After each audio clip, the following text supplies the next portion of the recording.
ka pa ba? This time po, nanuot na po yung suka sa ating karne. Ayan. So, ang gagawin natin dito ay iba-browning na muna natin.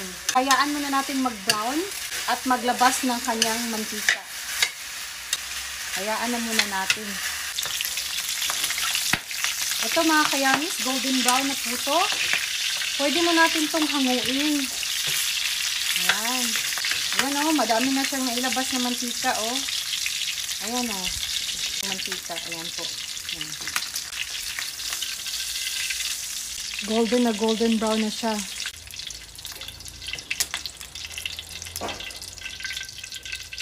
Ayan po o. Set aside na muna natin to at gisahin na natin ang ating mga panakot. Gamitin po natin tong mantika na to pero bawasan natin kasi masyadong madami. And okay na po yan. Bawang. Buyas. Bango. Naamoy niyo ba dyan mga kayami? Grabe yung bango. Woo!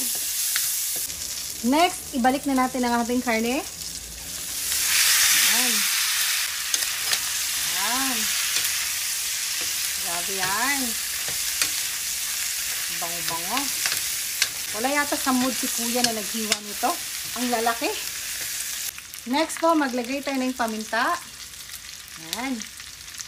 Gumamit din tayo ng pampalasa. Nasa sa inyo na yan kung anong gusto nyo. Basta hindi kami naglalagay ng betchen. Ayan.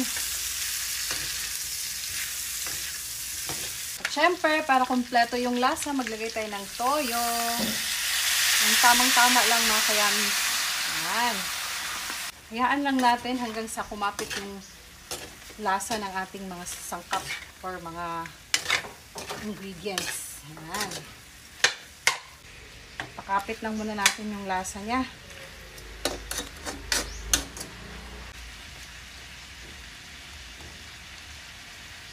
Ayan. Nanuot na yung mga lasa. Nanipit na to for sure.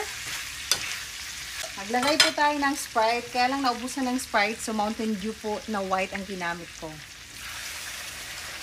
Ayan. Wow.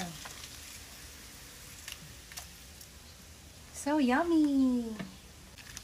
Mix lang ng mix. Palambutin lang natin ng mga 30 to 45 minutes.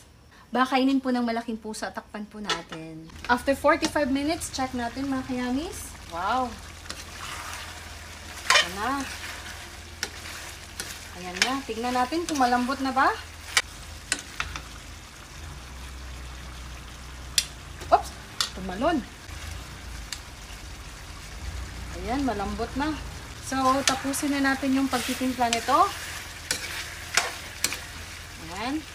Maglalagay po tayo ng banana blossoms or yung tinatawag na azucena. Ayan. Black beans po. Ayan. Asukar nga brown or sentral. 3 dahon ng laurel po pala para ibigin.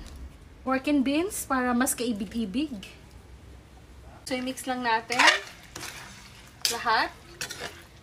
Mga 5 minutes na lang po at maluluto na ito. Ayan. Ayan. Para tayong mag-fiesta dito ah.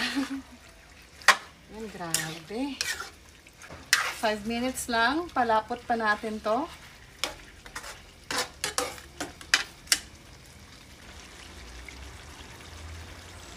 Ay, grabe. Sarap na nito.